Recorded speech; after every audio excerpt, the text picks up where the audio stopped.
የሲንጀር ኩባንያና ለዘመናት ሲያካሂድ የቆየው የኢኮኖሚ አሻጥር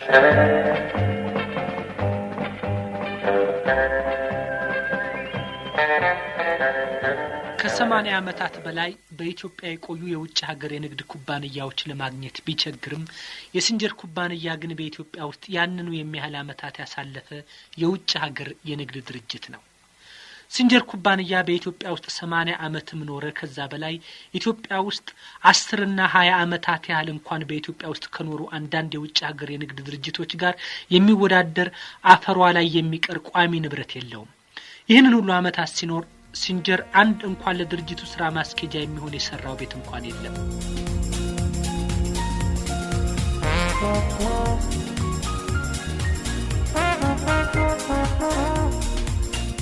በ1960ዎቹ ውስጥ በየምስራች ድምጽ የብስራት ወንጌል ሬዲዮ ጣቢያ ከፍሬ ነገሮች ማህደር በተሰኘው የዓለም አቀፍ ወቅታዊ ጉዳይ ትንታኔ ፕሮግራም እንዲሁም በኢትዮጵያ ሬዲዮ ከምናየውና ከምንሰማው የተሰኙትን ፕሮግራሞች ያደመጣችሁ የጨዋታ አድማጮቻችን መቼም ይህንን ድምጽ አትስቱትም። በድምጽ ላላወቃችሁ አድማጮች ደግሞ ይሄ ዳርዳርታ የዛሬውን እንግዳችንን ለማስተዋወቅ ነውና አሁን የዛሬውን እንግዳችንን እናስተዋውቃችሁ። እንግዳችን ዶክተር ንጉሴ ተፈራ ይባላሉ።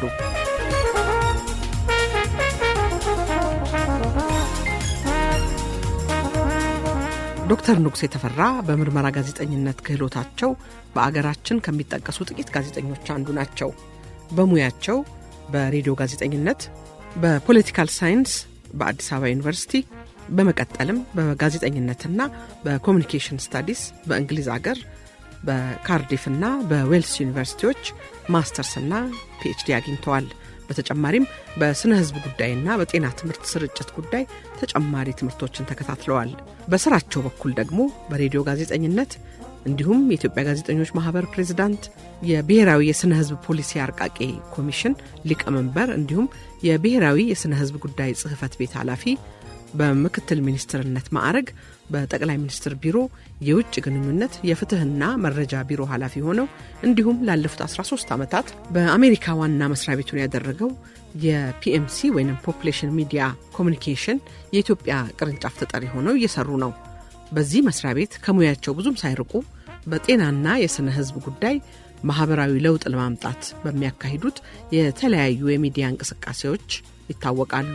የሚመሩት ድርጅት በሬዲዮ ድራማ የቀን ቅኝት፣ በህትመት በኩል 10 ያህል የተለያዩ የሀገራችንን ወጣት ደራሲያንን ድርሰቶች የያዙ መጽሐፍትንና እንዲሁም አለኝታ የሚል መጽሔት በድርጅታቸው ያሳትማሉ። የተከበራችሁ አድማጮቻችን እንደ ሁልጊዜውም ከኛ ጋር የረፍት ቀናችሁን ስታሳልፉ ደስ ይለናል። ለእናንተም በያላችሁበት ቦታ መልካም የረፍት ቀን ይሁንላችሁ። ሸገር የእናንተ ነው።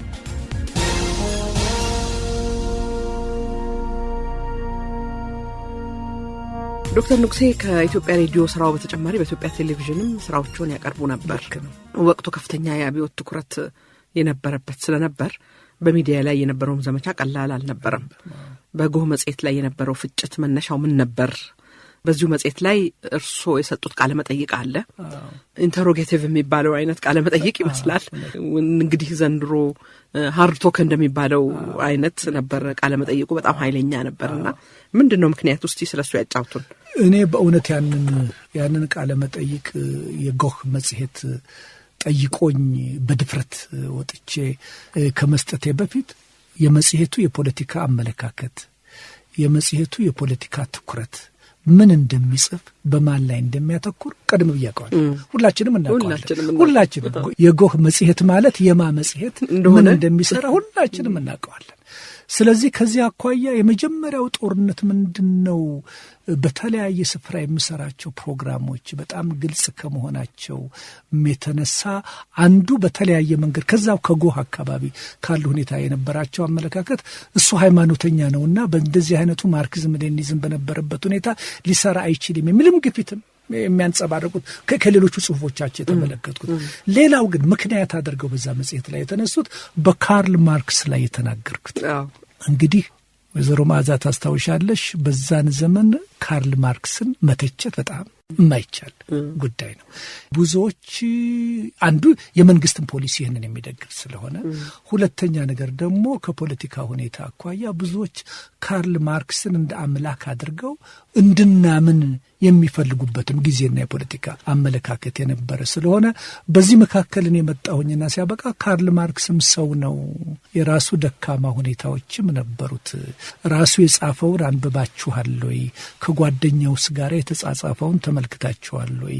እንግሊዝ ሀገር የሰራውን አይታችኋል ወይ? የሚለውን እንዲህ በጥልቀት አይደል ግን ዋና ዋናዎቹን በማነሳና በምገልጽበት ጊዜ ይሄ ለብዙዎቹ ካርል ማርክስን እንደ አምላክ አድርገው ለሚያስተምሩ ሰዎች በጣም ሾኪንግ ነበር። ስለዚህ አንዱ ያተኮሩት ትኩረት ምንድነው? ይሄንን ነውና ያንን በድፍረት ቆሜ መመለስ ነበረብኝ። ስለዚህ የፖለቲካ አቋማቸው፣ የስም ማጥፋት ዘመቻቸው፣ አመለካከታቸው ምን እንደሆነ ቀደም ብዬ የማውቅም ቢሆን ይህንን ቆሞ ለመናገርና ወደ ኋላ ለመናገር አልፈራሁኝምና በዚህ ሁኔታ ሄድኩኝ። አንዱ እንግዲህ ይሄ ነው። ከዛ በኋላም በተለያየ መንገዶች የሚደርሱኝ ከዛው አካባቢ ያለ አይደለ የስድብ ወረቀቶች ምኖች ያ መጽሔት ኢንተርቪው ተደረገ እንጂ ከዛ በኋላ የሚሄዱት ሁሉ በእኔና በተወሰኑ ሰዎች ስም እየተጠቀሰ በየመጽሔቱ ላይ አልፎ ይወጣ ነበር፣ ይርከፈከፍ ነበር። ስለዚህ በኋላ እንግዲህ ሲሰለቻቸው ሲደክማቸው የተዋሉ ብዬ እኔም ተውኩት። አንዱ ይሄ ነው ብዬ ነው እኔም።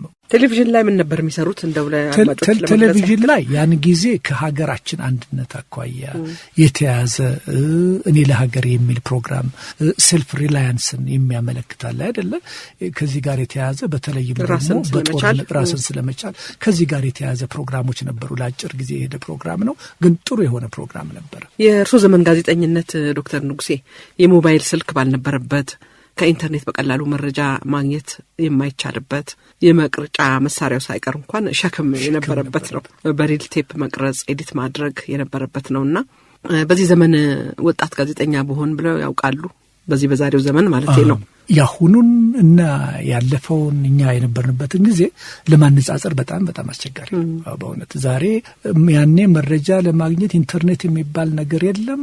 ለማንበብ የምንፈልግ ከሆነ ወይ ገንዘብ አውጥተን ወይ አንድ ነገር ገዝቶ ካልሆነ በስተቀር ሃርድ ኮፒው እንጂ እንደዚህ ሶፍት ኢንተርኔት ውስጥ ገብቶ የምንፈልገውን በቀላሉ የምናገኝበት ስቱዲዮ በትንሽ ደረት ኪስ ውስጥ በምትቀመጥ ቴፕ ዲጂታል በሆነ መንገድ ቀርጾ አምጥቶ አቀነባብሮ የሚሰራበት ምላጭና ቴፕ እኮ ይዘን እኮ ስንበጥስ ስንቀጥል የምንልበት በጣም ኋላ የቀረ አድካሚ የሆነ ቅድም እንዳልሽው 15 እና 16 ኪሎ የሚመዝን እንደ ናግራ አይነቶቹን በኋላ ኡኸር ሲመጣ ተለወጠኝ እንደነኛ አይነቶቹን ተሸክመሽ ከአንድ ቢሮ ወደ አንድ ቢሮ የምትሄጂበት ሁኔታ ነበረ። በእርግጥ እኔ ለመረጃ ድምጽ የምቀዳው አብዛኛውን ጊዜ ለመረጃ እንዲረዳኝ ነው እንጂ ሀተታ ነው ብዙ ጊዜ የማቀርበው። ያንን ወደ ጽሁፍ ለውጬ ነው ብዙ ጊዜ 95% በጽሁፍ ነው የማቀርበውና ነገር ግን የትም ቦታ ቢሆን እያንዳንዱ ፕሮግራም በብዙ ቴፕ ባካፕ መደረግ አለበት።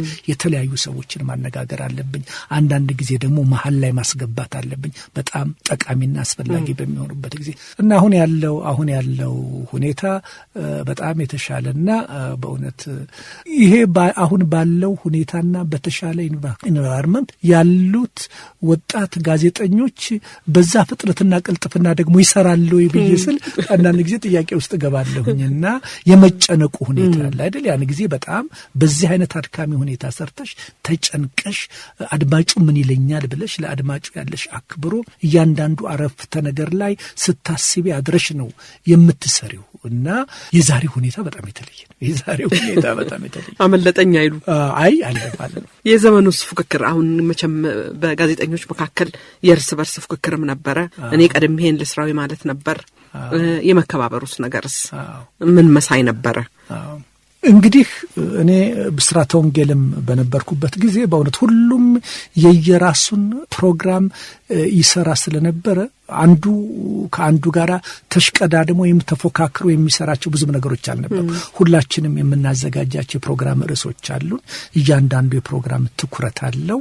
ይሄ ነው። ግን እንደዚህ አይነት ፕሮግራም በምትሰሪና በሰዎች ዘንድ በጣም ታዋቂ በምትሆንበት ጊዜ ፈተና ይገጥምሻል። እኔ በደንብ ደርሶብኛል እና አንዱ ብስራተ ወንጌልም ሬዲዮ ጣቢያ በነበርኩበት ጊዜ በመጨረሻው ላይ ይሄ ፕሮግራም በከፍተኛ ደረጃ ከመደረጉ የተነሳ የተወሰኑ ጋዜጠኞች ይህንን ፕሮግራም ማስቆም አለብን የሚል ለአስተዳደሩና ለእንትኑ ደብዳቤ ጽፈው አቅርበው ነበር እና አረሳው እና ግን ፕሮግራሙ በዛ መንገድ አልቆመም። እኔ ፕሮግራሙ ከማለቁ በፊት ነገሮች ተለወጡና ወደዛ ሄድኩኝ።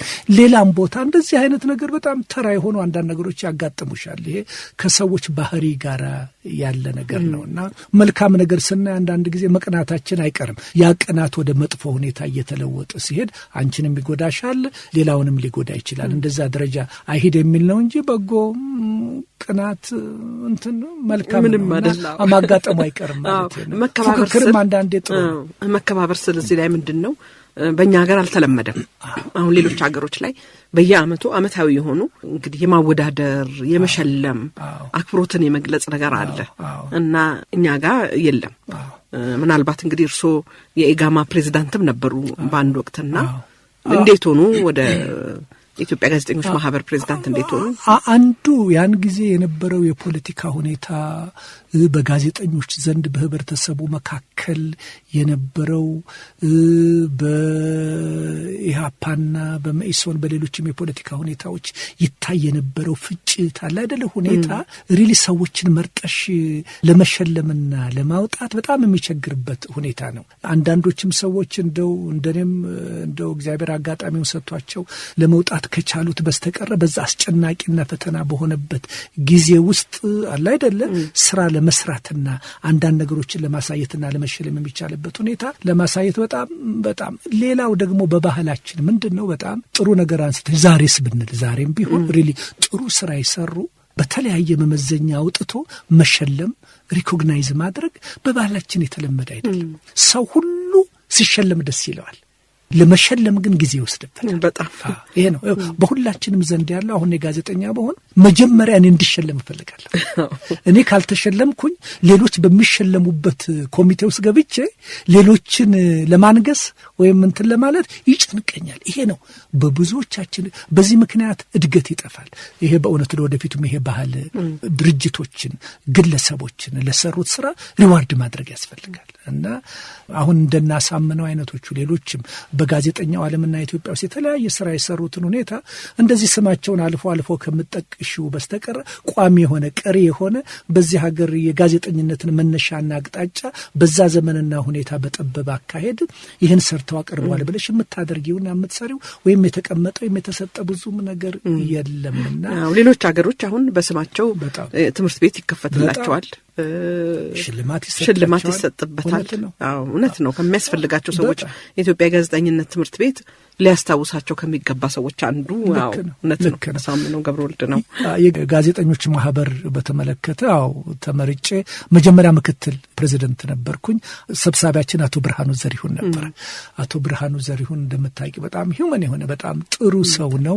በጣም የቅርብ ወዳጄ ነው። እስከ ቤት ድረስ የምንጠያየቅ ወንድሜ ነው። ታላቃችን ነው እና መካሪያችንም ነው። አቶ ብርሃኑ መቼም ብዕሩ አለ አይደል በጣም የሳለ ነው እና እንግዲህ አንዳንድ ጊዜ በዚህ በፖለቲካው አመለካከቱ በጣም ኃይለኛ ስለነበረ ስለዚህ በዚህ ምክንያት ካንደኛው በተለያዩ ጽሁፎቹ እና ርዕስ አንቀጾቹ በጻፋቸው የአንደኛውን የፖለቲካ ሁኔታ በጣም ይደግፋልና እነኛን መስመሮች ይከተላል በሚል አለ አይደል ከወዲህም በተነሳ ክስ እስር ቤት እንዲገባ አደረጉት። ያን ጊዜ እኔ ምክትል በነበርኩበት ጊዜ አቶ ማረጉ በዛብህ የውጭ ግንኙነት ኃላፊው ነበረ። አቶ አበራ ቀጸላ ዋና ጸሐፊ ነበረ። አቶ ባህሩ ዘርጋው ዲክሽነሪን የጻፉ እሳቸው ደግሞ የገንዘብና እንትን ሁኔታ ነበር በኃላፊነት የሚሰሩት እና እዛ እንግዲህ አንዱ ያን ጊዜ የጋዜጠኞች ማህበር አንዱ አባላቱን ማሰልጠንና እንትን ነው በእውነት ያን ጊዜ ነገሮች ተመቻችተው ብዙዎችን ወደ ሶቪየት ዩኒየን ማህበራችን ለመላክ ችሎ ነበር። የጋዜጠኛ ትምህርት የምትማሪው እዛ ነው አንዱ። በእርግጥ እንደገና ደግሞ ጀርመን ዲሞክራቲክ ሪፐብሊክ ወይም ድሮ ምስራቅ ጀርመን የሚባለው ብዙዎችን ልከናል። ቼኮስሎቫኪያ ልከናል። ብዙዎቻችንም ለኦብዘርቬሽናል ቪዚት አለ አይደለ ብዙ ሀገሮች ሄደናል። እኔ ከናቶ ባህሩ ጋር ወደ ሶቪየት ዩኒየን፣ ወደ ጂዲአር፣ ወደ ቼኮስሎቫኪያ፣ ወደ ሃንጋሪ እንዲያውም ከኪውባ የጋዜጠኞች ማህበር ጋር የመጀመሪያውን ስምምነት እኔ ነበርኩኝ እንጂ ያደረኩትና ብዙዎችን ለማሰልጠን ሞክረናል። እና ግን እዛም ውስጥ ስጋት ነበር። ምክንያቱም እዛ ያሉት አባሎች በተለያየ ፖለቲካ ድርጅት ውስጥ የታቀፉና የተያዙ ስለሆነ ያንዱ ላንዱ አይጥመውም አለ አይደለ። ግን አጠቃላይ የሚያስማማንን የሚያገናኘንን ብቻ እየመረጥሻል አይደለ። ከዛ በኋላ ሰዎችን ከውጭ ጋብዞ ሌክቸር እንዲሰጡልን እናደርጋለን። ከውጭ ሲመጡ ይሄ ማንንም አያጣላም። ምንም የፖለቲካ አቅጣጫ የሚያሳዩ አይደሉም። እንደዚህ ካልሆነ በስተቀር በጣም አስቸጋሪ ነበር። ዶክተር ንጉሴ ከጋዜጠኝነት ስራ የሚማርኮት የትኛው ነው? እንዴት? ለምሳሌ አሁን እርስዎ በአብዛኛው የሰሩት የዚህ የምርመራ ጋዜጠኝነት ስራ ነው። እሱ ነው ወይንስ ሌሎች? አንዱ እሱ ነው። ስለወደድኩት ነው በሱ ላይ አተኩሬ ከምስራች ድምጽ ጀምሮ ወደዚህ የሚያዘነብል ስራ ነበረ እየሰራሁ የመጣሁትና አንዱ በጣም ልቤን የሚሰቅለውና የኔንም ትኩረት የሚስበው በመሰማበት ጊዜ ከዚህ ጋር የተያያዙ የሬዲዮ ፕሮግራሞች ናቸው። ሌላው የዓለም አቀፍ ሁኔታዎች ትንታኔ ቅድም እንዳልኩት እንደ ዘውዱ ታደሰ አለ አይደለ እንደው ዝም ብሎ እንዳለ ጥሬ ዜናውን ሳይሆን ከዛ ሐሳቡን ወስዶ መልክ ባለው ሁኔታ እና በጥሩ አማርኛ በጥሩ አቀራረብ በጥሩ መነሻ በጥሩ መደምደሚያ የሚቀርብ ነገር ሲሆን አንዱ በጣም ስሜቴን የሚስበው ከዚህ ጋር የተያያዘ ጋዜጠኝነት። እንግዲህ እርስዎ በሁለት የሚዲያ ድርጅቶች ሰርተዋል፣ የምስራች ድምጽና የኢትዮጵያ ሬዲዮ። የኢትዮጵያ ሬዲዮ በአብዛኛው በአብዮቱ ዘመን ነው። የአብዮቱ ዘመን ጋዜጠኝነት ቀደም ሲልም አንስተነዋል። በአብዛኛው ለውጥ የተፈለገበት ጊዜ ነው። ለጋዜጠኞች አመቺ ነበር ለማለት ይቻላል በተወሰነ ደረጃ እና እንደገና ደግሞ በዛኑ ልክ ደግሞ እጅግ በጣም አደገኛም ነበረ እና እዚህ ላይ የሚሉት ነገር ካለ ብዬ ነው ዶክተር ንጉሴ። እሺ፣ በኢትዮጵያ ሁኔታ በተለይ ያን ጊዜ እኛ የጋዜጠኝነትን ስራ እንሰራ በነበረበት ጊዜ ብዙ ፈተናዎች የተጋረጠበት ሁኔታ ነበር። ራሱ የፖለቲካውንም እንደምታ ማየት የሚያስፈልግ ይመስለኛል። በተለይ እኔ ወደ ማስታወቂያ ሚኒስቴር የመጣሁበት አመት ደርግ በእነኛ በ60 ሰዎች ላይ የተደረገው ልቂት በአጠቃላይ በሚዲያውና በህብረተሰቡ መካከል የሐዘንና የድንጋጤ ፍርሃት ድባብ የነበረበት ስለሆነ ያንን ተከትሎ ደግሞ እየቆየ በሚሄድበት ጊዜ በተለይ የተማረው ክፍልና ወጣቱ ከደርግ በጣም እየራቀና እየተለየ ፖለቲካ አመለካከቱ የሆነ ይሄ ሁኔታ በሚዲያውም ስራ ላይ ያንጸባርቃል እና ብዙዎች በመንገድ ላይ ስትሄጂ አድርባይ ጋዜጠኛ፣ አንዳንዶች ደግሞ በዛ ጊዜ የነበራቸው አመለካከት ከመንግስት ጋር የሚሰራ ሁሉ የነሱ ጠላት ነው። ይሄ ዛሬም በአንዳንድ ሁኔታና ደረጃ ስትመለከችው በጣም ያሳዝንሻል እና ከነሱ ጋር ተቃዋሚ ካልሆነ ወይም ያንን መንግስት ካላወገዘ በስተቀረ ከዛ ጋር የሚሰራ ሁሉ የነሱ ሰው አይደለም ብለው ይገምታሉ። በዚህ የተነሳ አንዳንዶቹንም ከግድያ አኳያ ህይወታቸውን ያጡት ምንም የተለየ ፖለቲካ መስመር አራምደው ሳይሆን አስታውሳለሁ። ማንሳት ያስፈልጋል። አሁን ለምሳሌ የወጣቶች ፕሮግራም ያቀርብ የነበረው ዮናስ እንደ ሸዋሉል አይነቶቹ እነኚህ በጣም ከፕሮግራማቸው ጋር በግልጽነትና ድፍረት ፕሮግራማቸውን እየሰሩ ያሉ ሀገራቸውን በስሜት የሚያገለግሉ ከሚሰሩበት ፕሮግራም አቅጣጫና ሁኔታ እንጂ ሌላ በፕሮግራማቸው ላይ ሌላ ነገር ይዘው የሚቀርቡ አይደሉም። እነኚህ ከነሱ ጋራ ሊተባበሩ ባለመቻላቸው የነሱን የፖለቲካ መስመር ባለመደገፋቸው እና በጠራራ ፀሐይ በመንገድ ላይ በጥይት ገለዋቸው ይሄዱ ናቸው። በጣም ያሳዝናል። የሸዋሉል መንግስቱና በጣም ሬዲዮ ጣቢያ ላይ ነበረች በፊት በኋላ አዲስ አበባ መጣ ከኛ ጋር አብራ መጣ ነበርና ስትሞትም ቀብሯ ላይ ነበርን ሁላችንም እና እንደዚህ አይነት ነገር ከመንግስት ጋር የሚሰሩ ስለዚህ ይሄ ነበር አካባቢው ደመናው። ይሄ በሆነበት ሁኔታና ግድያ ከጎንሽ ጋዜጠኞች እየተገደሉ በተለያየ መንገድ በቀን 4-5 የዛቻ የሀፓ ማህተም ያለበት ወረቀት እየደረሰሽ ትገደላለህ አይደለ የሚል ወረቀት እየደረሰሽ ባለበት ሰዓትና ሁኔታ ተረጋግቶ ሚዲያ ውስጥ ቁጭ ብሎ በድፍረት መስራት በጣም አስቸጋሪ እንደሚሆን ይታመናል። ሌላው እንግዲህ ጋዜጠኛውን ደግሞ ከዚህ ሁኔታ የሚጎትተውና የሚገፋው ብዙ ነው እና አሁን ማስታወቂያ ሚኒስቴር በነበርኩበት ጊዜ እንደምታውቂው የውይይት ክበብ ነበር። ያ የውይይት ክበብ በእውነት ቁጭ ብለን ማርክሲዝም ሌኒኒዝም ወይም ከዚህ ጋር የተያዙ ነገሮች ብዙዎች የምንማርበት ሳይሆን የተለያየ የፖለቲካ መስመር ውስጥ የገቡ ፍጅታቸውን የምንሰማበት ቦታ ነው። ዛሬ አሁን ስማቸውን አልጠቅስልሽም፣ ግን የምታውቂያቸው አንዱ አንዱን የሚጎትትበት የሚሰዳደብበት በዛ የፖለቲካ መስመር ምን ወክሎ እንደሚናገር ቁጭ ብለሽ ማየት ትችያለሽ። ስለዚህ ይሄ ራሱ ለሚዲያው ኢንቫይሮንመንት ለጋዜጠኛው ስራ ፈተና ነው እና አሉባልታው አብሮ የሚሄድ እሱ ከንትና ጋር ነው አድርባይ ነው የሚለው የስም ማጥፋቱ ቅድም እንዳልነው አለ። እንግዲህ አንድ ጋዜጠኛ ሌላው ምንድነው እንግዲህ ስራውን ሲሰራ የሐሳቡ በር ላይ የሚቆሙ ብዙ ነገሮች አሉ። አንዱ ራሱ በዛን ጊዜ ሳንሱሩ አለ። ይሄ ራሱ እንቅፋት ነው። ገና ቁጭ ብለሽ እነከሌ ምን ያስባሉ ብለሽ ማሰብ አለብሽ። የመንግስት መመሪያን ሁሉ አብረሽ ካንቺ ፕሮግራም ጋር እንደልብሽ እንደመጣልሽ ለመጻፍ አትችይም። ስለዚህ ያንን እንደገና ደግሞ ይሄ ብቻ አይደለም፣ የመንግስት መመሪያ ብቻ ሳይሆን ከመንግስት መመሪያ በላይ ደግሞ ስጋይ እንደገና ሌላ ሴንሰርሺፕ ይፈጥራል። ይሄ ሰልፍ ሴንሰርሺፕ የምንለው አለ አይደል? እሱ ደግሞ ከስጋት ከፍርሃት ከጭንቀት የተነሳ ይሄ በዚህ አይነት ተረጉምብኛል ብለሽ ስትይ አንዳንድ ጊዜ መንግስትም ካዘዘው በላይ ራስሽን አስጨንቀሽ የፕሮግራሙን መልክ የምታሳጭበት ሁኔታ አለ። ስለዚህ የጋዜጠኝነት ስራ በጣም አስቸጋሪ ነው። እኔ ቀደም ብዬ እንዳልኩት አመጣጤ እነኚህን ፕሮግራሞች ብስራተ ወንጌል በመስራቴ እውቅና እስከ ላይ ድረስ በማግኘቴ የማስታወቂያ ሚኒስቴር የበላይ ኃላፊዎች በጥሩ ሁኔታ ተቀብለው የምፈልገውን ዶክመንት ሁሉ እንዲገኝልኝ የረዱኝ በመሆናቸው እነኚህ ሁኔታዎች በድፍረት አለ አይደል አንዳንድ ነገሮችን ለመስራት አስችለውኛል፣ ረድተውኛልና ምንም ሳልጨነቅና ፕሮግራሙንም የኔን ፕሮግራም የሚያደምጡ የተወሰኑ ሰዎች ብቻ ናቸው። ግን ብዙ ጊዜ ከዛ ካለፈ ደርግ ጽፈት ቤት ነው የሚላከው። ስለዚህ ብዙ የሚያሳስብ አልነበረምና ከህሊናሽ ጋር የምታደርጊው ሙግት አለ። ህዝብ ከአንቺ የሚጠብቀው ነገር አለ። ያ ባልተሟላበት ጊዜ በጣም የምታዝኝበት ሁኔታ አለ። እዚህ ሁሉ ሲደመሩ ህሊናውን አንጽቶ ለመስራት ለአንዳንዱ ጋዜጠኛ ለሚሻ ጋዜጠኛ የፈተና ቦታ ነው ሚዲያው አለ አይደለ? የፈተና ቦታ ነው። ህዝብ ካንቺ አንድ ነገር ይጠብቃል። ኮዲ ደግሞ አንቺ የታጠርሽበትን አጥር በትክክለኛ መልኩ የሚያይልሽ አይደለም አንዳንድ ሁኔታና እና እነኚህ ሁኔታዎችን ሁሉ ስመለከት አእምሮን ነፃ አድርጎ በጋዜጠኝነት ለመስራት በታዳጊ ሀገሮች ምን ያህል ፈተናና አስቸጋሪ እንደሆነ ማየት ትችላለሽና በዚህ ውስጥ በድፍረት የሚሰሩትን ሰዎች በጣም አደንቃለሁ። በጣም ዶክተር ንጉሴ እንግዲህ ልክ እርሶም ጋዜጠኝነት የተማሩ ሰዎች ብዙ ጊዜ ሚዲያ ውስጥ አይቆዩም። እርሶም አንዱ ኖት ማለት ይቻላል። ብዙ የተማሩበትን የሰሩበትን ጋዜጠኝነት እርግፍ አድርገው ወደ ሌላ መስሪያ ቤት ሄዱ። የምርት ዘመቻ ወይንም ደግሞ ማዕከላዊ ፕላን የሚባለው ነው የሄዱት።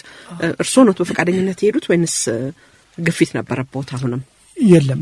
እንደምታስታውሹ ያኔ እዚህ የምርትና የባህል እድገት ዘመቻ የማዕከላዊ ፕላን በኢትዮጵያ ሲቋቋም በ1971 ጥቅምት ላይ እኔ ማስታወቂያ ሚኒስቴር ነበርኩኝ እና ይሄ ሲቋቋም ሰዎች የተመረጡት ከተለያየ መስሪያ ቤት ነው እንዲመጡ የተደረጉት እና ከማስታወቂያ ሚኒስቴር እኔ ብቻ ነበርኩ የተመረጥኩት።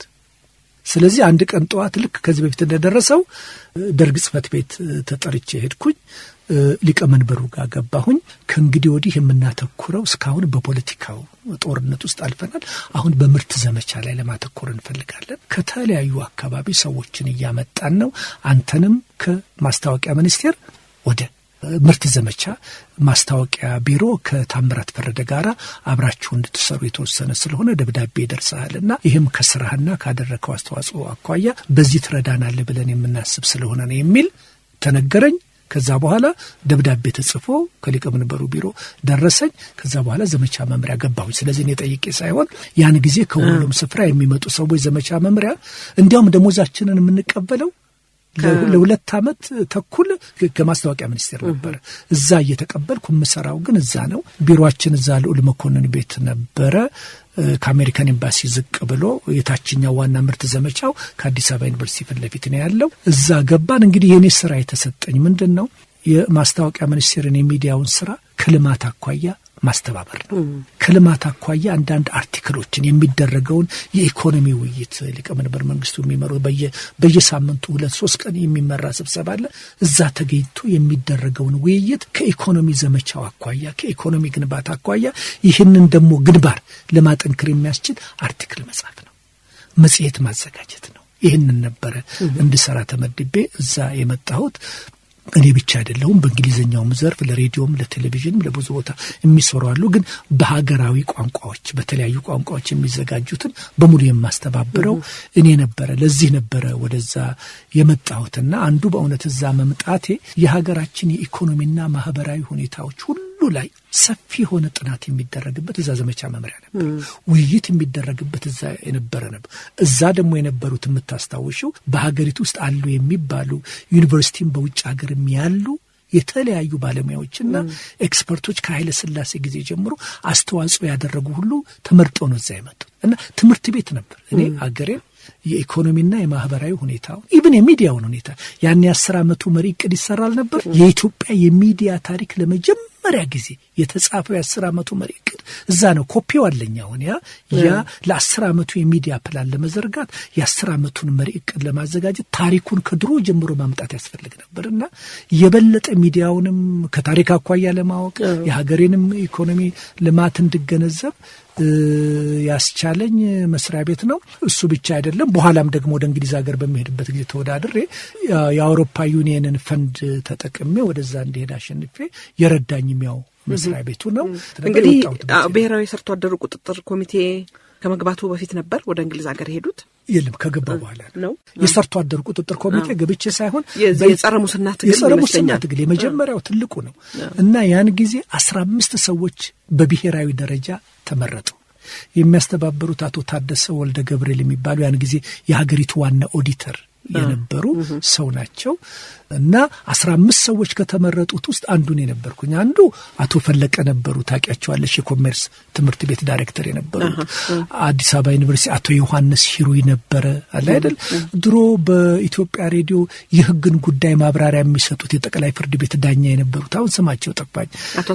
አቶ አሰፋ ሊበን አባል ነበሩ እና አመሰግናለሁ። እንደነኚህ የመሳሰሉ በጣም ታዋቂ ሰዎች እዛ ውስጥ ነበሩ እና በዛ አቅጣጫ በእውነት ከንጉሱ ቀለበት አንስቶ ስዊዝ ባንክ ገንዘብ ያስቀመጡባት ቁልፍ ያለችበት የብሪፍ ኬዛቸው ቁልፍ መክፈቻዋ ከሱ ጀምሮ ኤግዚቢሽን ያደረግንበትና በሀገሪቱ ለመጀመሪያ ጊዜ የሙስና ጥልቀትና ስፋት ምንድነው ተብሎ ለአንድ ሳምንት እዚህ አዲስ አበባ ዩኒቨርሲቲ ልደታ አዳራሽ ስብሰባ ተደርጎ ነበር እና እዛ ስብሰባ የተደረገው ላይ በእውነት ለ3 ወር ሙሉ በኢትዮጵያ ያለው ኮራፕሽን በሙሉ ተጠንቶ ለመጀመሪያ ጊዜ በግልጽነት የቀረበው ነው። ያንን ደግሞ ለሚዲያው ግባት የምናዘጋጅ የሚያስተባበረው ኮሚቴ ዋና ሰብሳቢ ነበርኩኝ። እነ ግርማ ተፈራ ሌሎችም ሰዎች ነበሩ። አሁን ግርማ ተፈራም ከዚህ ዓለም በሞት ተለይቷል። ሌሎችም አብረን ከኢትዮጵያ ዜና አገልግሎትም ሰዎች ነበሩ። ያንን ቡድን መራ ነበርና በእውነት አንዱ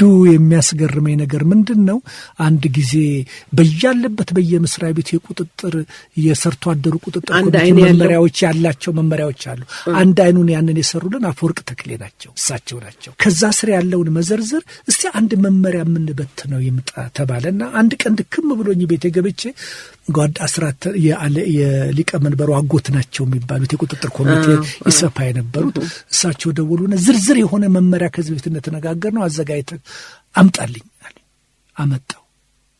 ያንን ባባሪ ደብዳቤ ገና ብዙ ምክክር ሳናደርግበት አቶ ታደሰ ወልደ ገብርኤል ቢሮ እንዳለን አንድ ጊዜ ተባስቶ በኢትዮጵያ ውስጥ ሁሉ በብረት ላይ እየተጻፈ ባነር እየተሰራ በያለበት ሳይቁጭ ብዬኮ ሌላም ቃል ቢጨምርበት ይችል ነበር እኮ።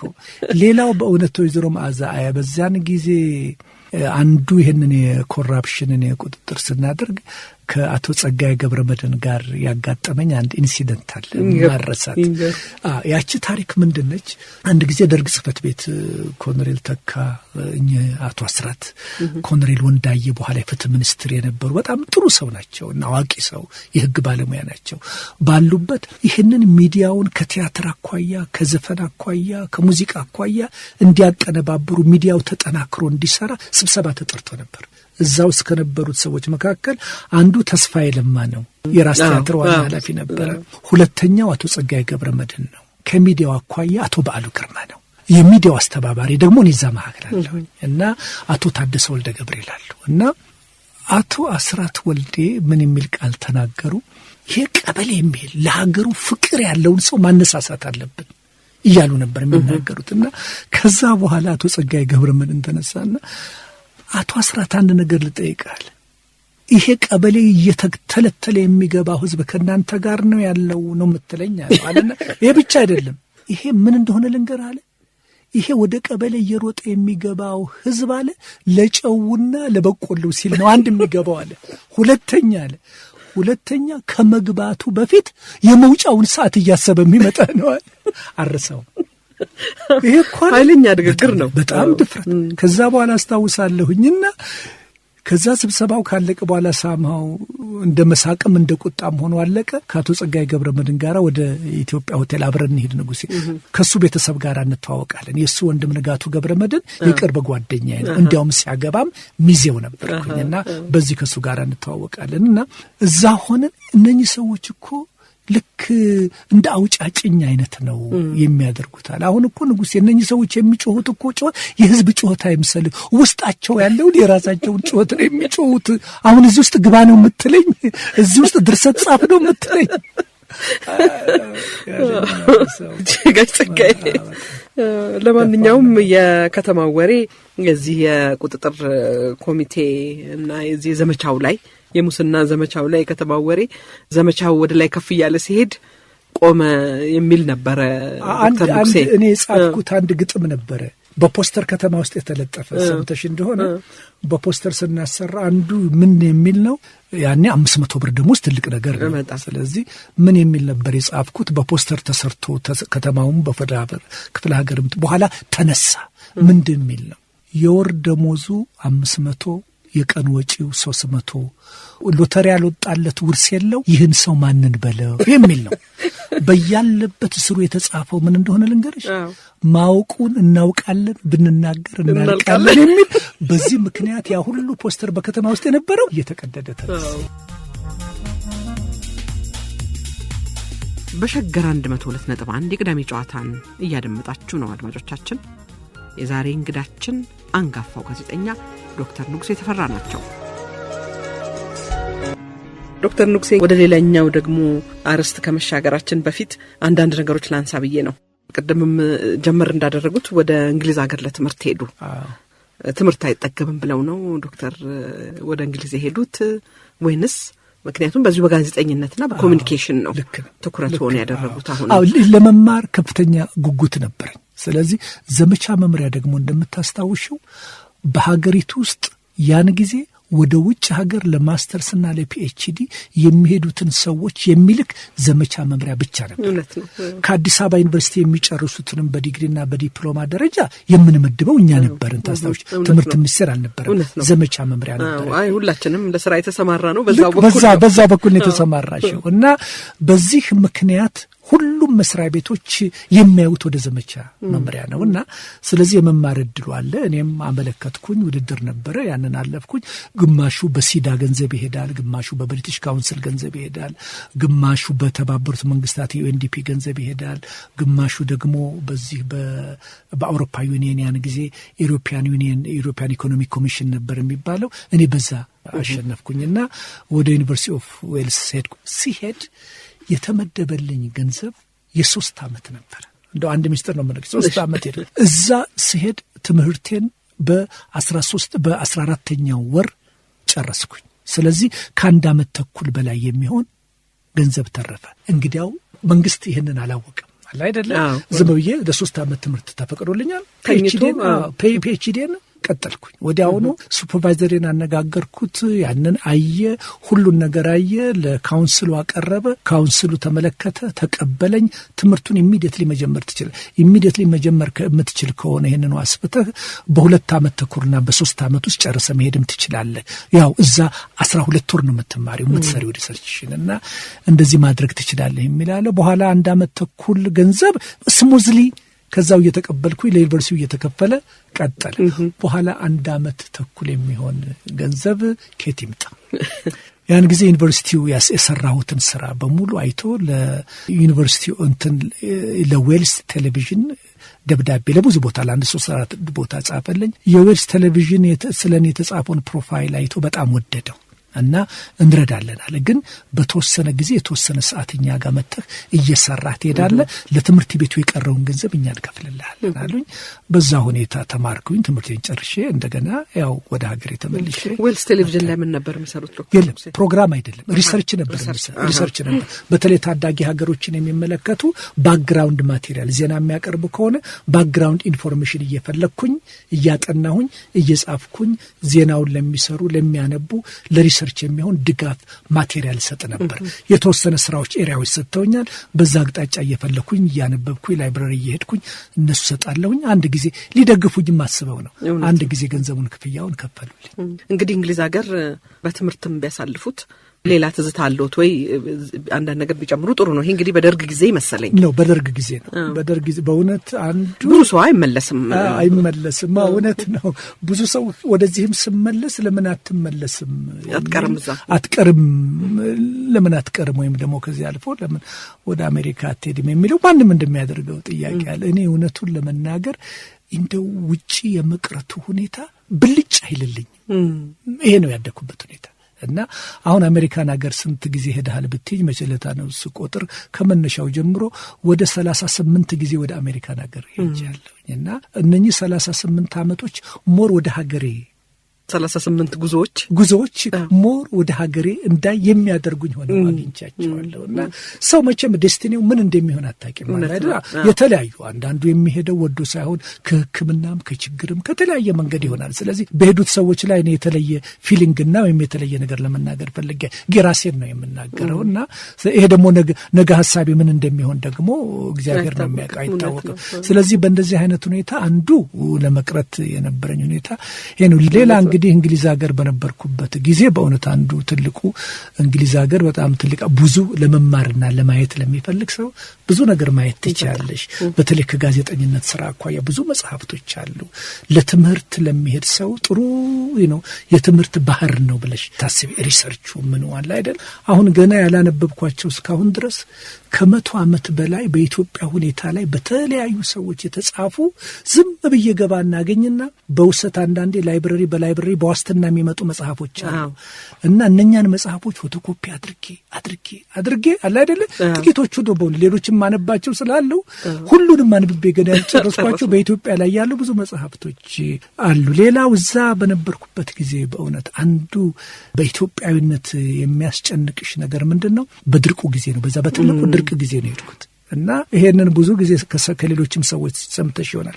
የተለያየ ሮተሪ ክለብ የተለያየ ቦታ ከውጭ የመጣን ተማሪዎች በተለይ ግራጁዌት ስኩል ያለን ለግብዣ እንጠራለን።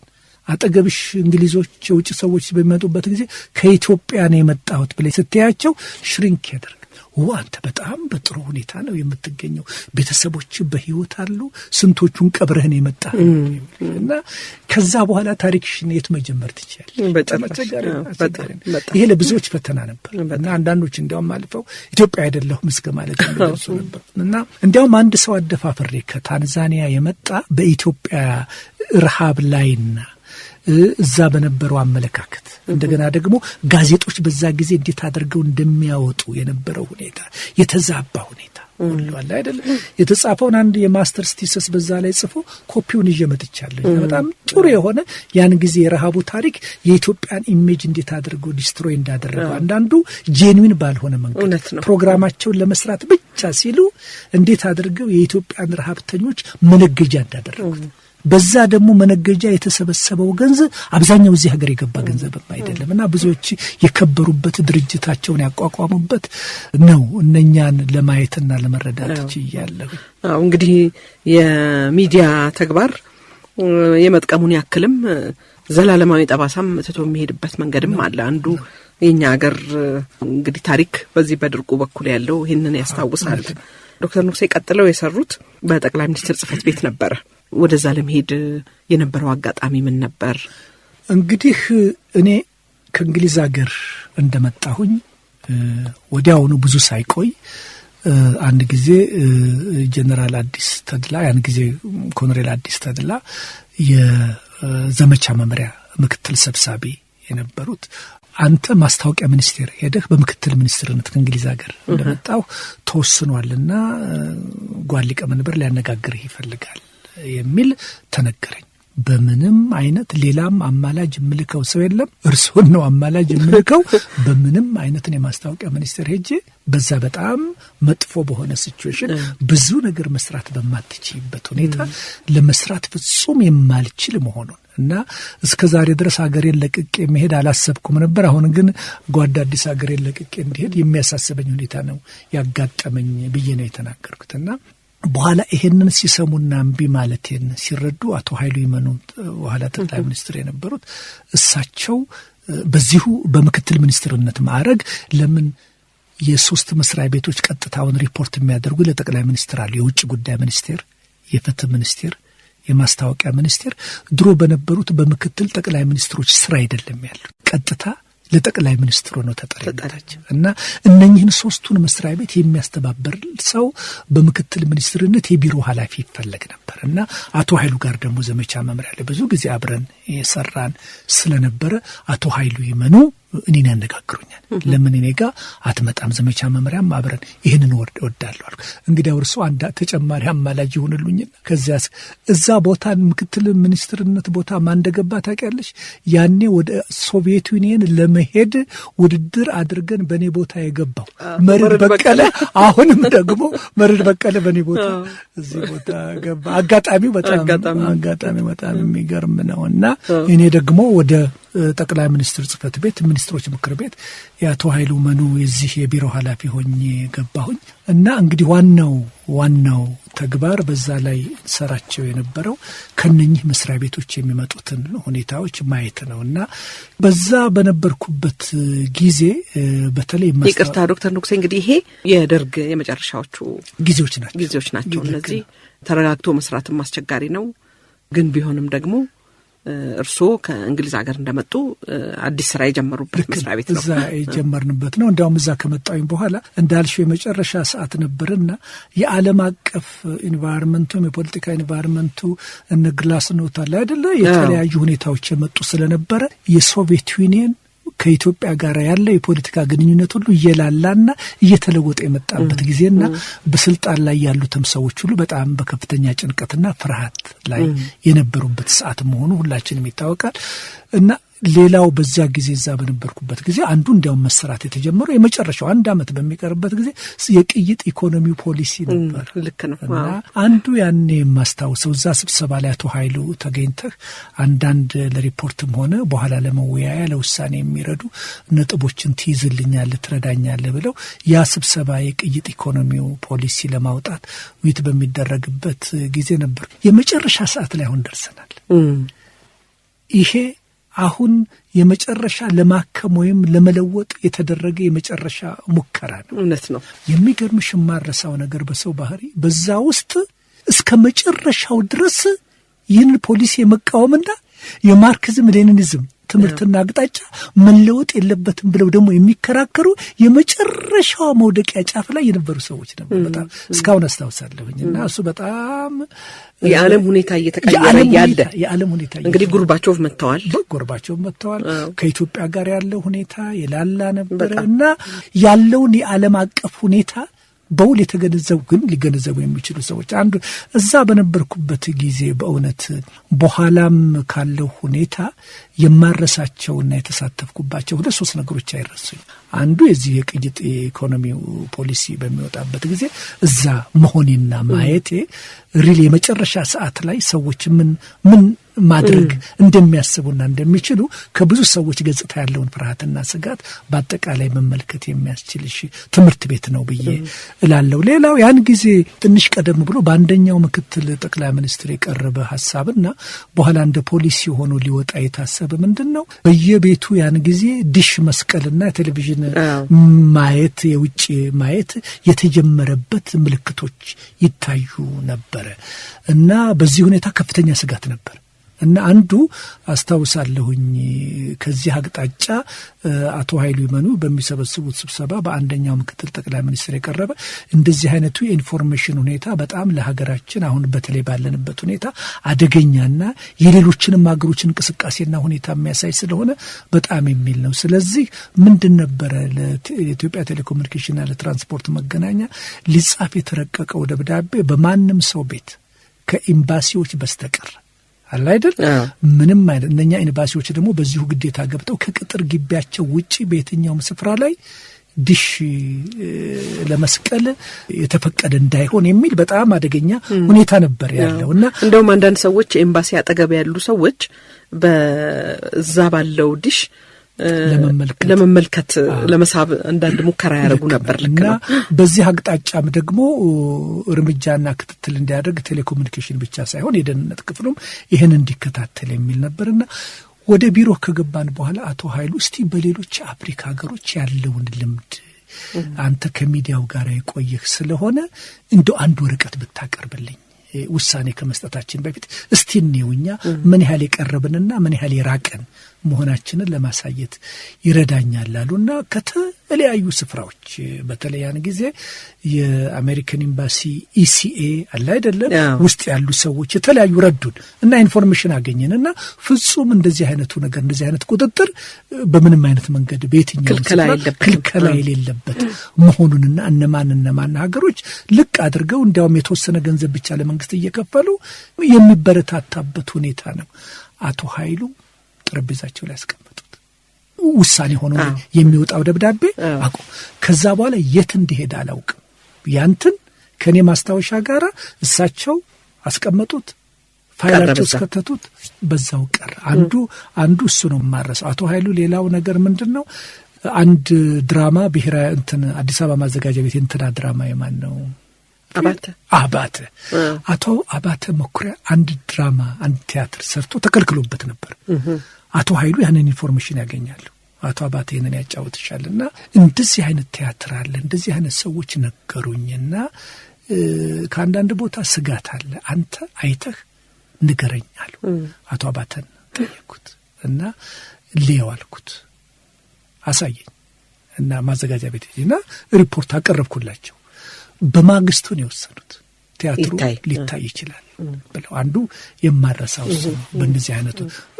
ሌላው ሶስተኛው በእውነት እንደው የኔ አስተዋጽኦ ብቻ መንግስት የሰራው ነው። ግን አንዳንድ ጊዜ አንድ ቦታ ላይ ሆነሽ የምታደርገው ማሳሰቢያ የት ቦታ ሊደርስ እንደሚችል አታውቂውም እና በአቶ ኃይሉ ጊዜ አንዱ የውጭ ጉዳይን ስራ ከታተል ስለነበረ ከሚቀርቡት አቤቱታዎችና ደብዳቤዎች የኢትዮጵያ ዲፕሎማቶች በውጭ ሀገር የሚኖሩ የሕክምና ሽፋን የላቸው መንገድ ላይ ቢወድቁ በበረዶ አዳልጧቸው ለስራ ሲሄዱ ወይም አንድ ነገር ከስራ ብዛት የተነሳ ቢደርስባቸው በዛው በራሳቸው ይታከሙ የሚሞቱ እንደሆነ ነው እንጂ መንግስት የሚያደርገው ምንም ነገር የለም። ይሄ እጅግ የሚያሳዝን አቶ ኃይሉም ሁላችንም የምናዝንበት ጉዳይ ነበርና በዚህ አቅጣጫ ላይ ብዙ መረጃዎችን ይዤ ነበር። እነማ ፈረንሳይ ሀገር የተለያየ ቦታ እንዲህ አሜሪካን ሀገር የተለያየ ደረሰባቸው አደጋ ግን መንግስት ምንም ሊያደርግላቸው እንዳልቻለ ምንም ፖሊሲ በዚህ አቅጣጫ ላይ ስለሌለ የተቀመጡ ነበሩ።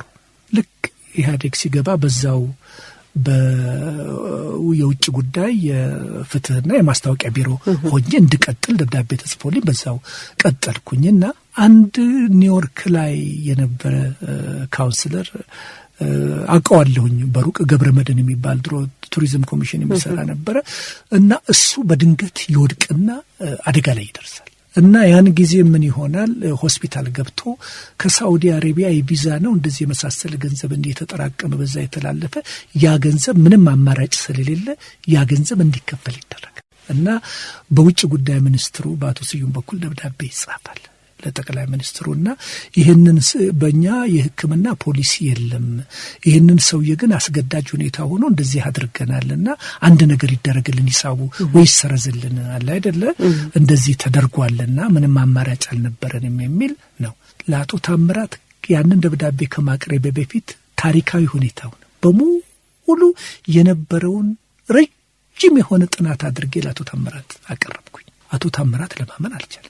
ኢትዮጵያ በአፍሪካ ውስጥ ደግሞ ይሄ ከቨር የሌላቸው ኢትዮጵያ ብቻ ነች ከአፍሪካ ውስጥ ኢትዮጵያ የሌሎችን በሙሉ አጣርተን ሌሎቹ አላቸው እና ይሄ ብቻ ነው። እንደገና ይሄንን ማስታወሻ በዚህ ነጥብ ጨምር ይሄንን አቅርብልኛል። በዛ ለውጭ ጉዳይ ለገንዘብ ሚኒስቴር ለብሔራዊ ባንክ አለ አይደለ ለኮሚቴ የሚጻፈው ደብዳቤ ኮሚቴ ተቋቁሞ ይሄ ተጠንቶ አለ አይደለ ሽፋን በሚያገኙበት መንገድ ኢሚዲየትሊ እርምጃ እንዲወሰድ አሳስባለሁ የሚል ደብዳቤ የዛም የተጠየቀው የሰው የገንዘብ በዛው እንደተጠየቀው ክፍያው ሊፈጸም የተከፈለው አለ አይደለ እዳው ሊሰረዝ ይችላል የመንግስት አለ አይደለ በኋላ ገንዘብ ሚኒስቴር እንዳይጠይቃቸው ነውና የሚል ሆነ እና ከዛ በኋላ ያ ነገር በመጨረሻ ላይ ውሳኔ ያገኘ ከዛ ጊዜ ጀምሮ የኢትዮጵያ ዲፕሎማቶች በሙሉ እዛው ጠቅላይ ሚኒስትር ጽሕፈት ቤት ሆኜ ይሄ በጣም በርግጥ መንግስት ያደረገውም ቢሆን በእውነት በፊት እኔ ታሪኩን ስለማውቀውና በብዙ ሰዎች ላይ የደረሰውን አደጋ ስለማውቅ እሱ የማይረሳኝ ነው ማለት ነው።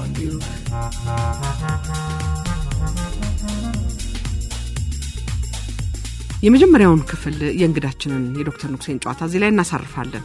ሁለተኛውን ክፍል ከጥቂት ደቂቃዎች በኋላ ይዘንላችሁ እንቀርባለን። ሸገር እናንተ ነው።